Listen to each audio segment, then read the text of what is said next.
Okay, let's dissect this Powerlet cable. It's giving me trouble. The first part was easy. It's overmolded with a soft rubber shell. I just cut that on the outside and peeled it off, and it slides right off.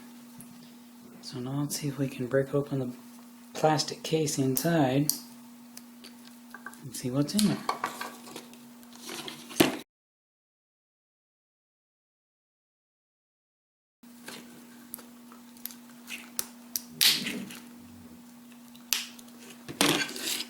Aha! There we go. And inside is what looks to be one of those simple little book converters.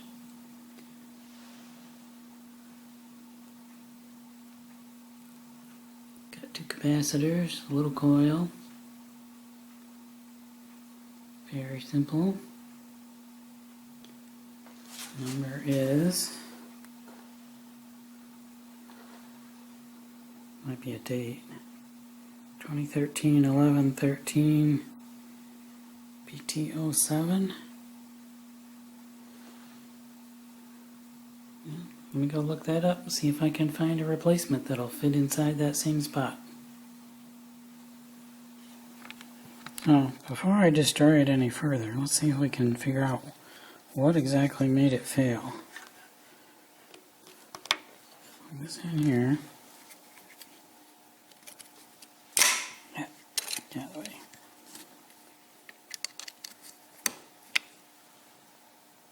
Plug in here. Turn the ignition on.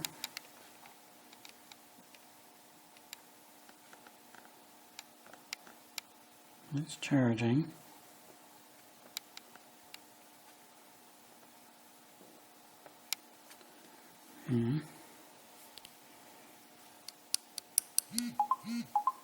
Obviously that's what was rattling,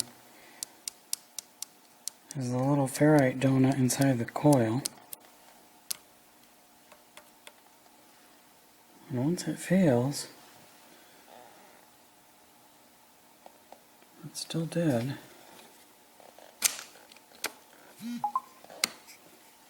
Reset.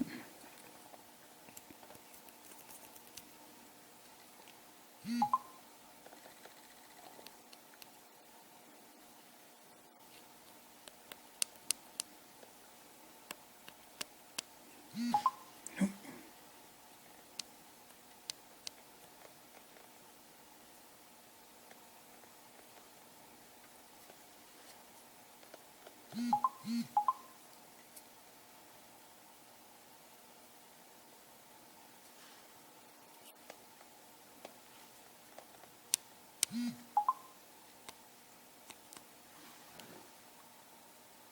It's definitely down.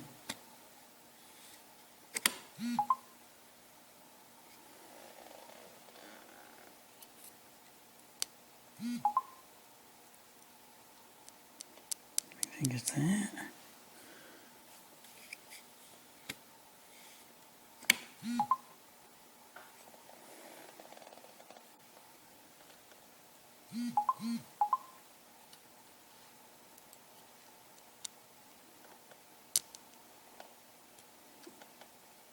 Why that?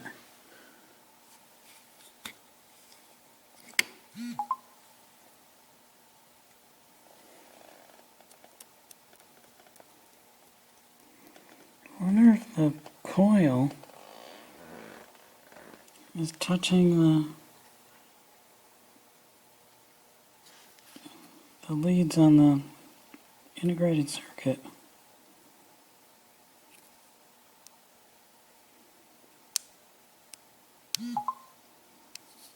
I betcha.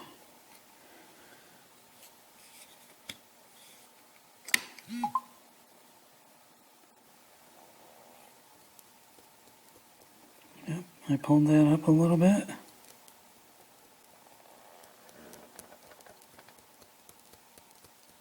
No, nothing. Push it down. Bingo.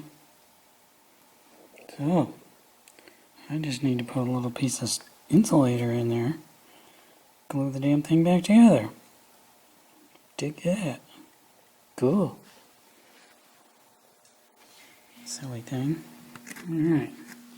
Knowing that the problem is the coil touching the side of the integrated circuit, a piece of fat blue heat shrink tubing, I'm going to stick right over the whole thing.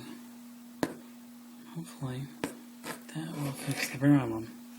See how that goes.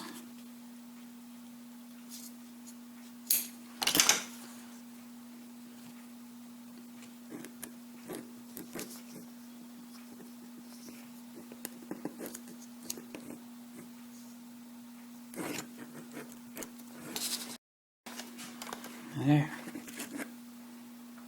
How's that? Squish that right down. Ouch. That's hot.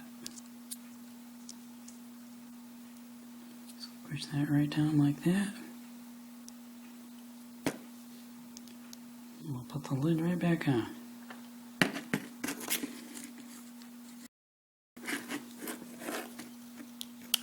That in there. Alright. Let me clean that up a little bit, and I'm just going to epoxy that right back together. Easy peasy.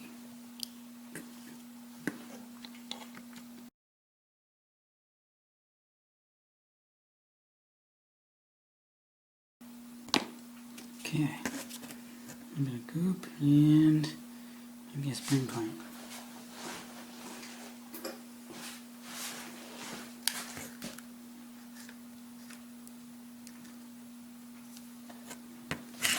Okay, we'll let that sit a little bit, and then we'll put the other piece on. Okay, looks like it glued together pretty good. I cleaned up the edges just a little bit. And we'll just slide the rubber shell back on. Squish it back on here. I think what I'll do is hit the tool store and see if I can't get some of that rubber dip stuff like they put on the tools. Maybe seal that right back up and make it watertight again. Then we should be good.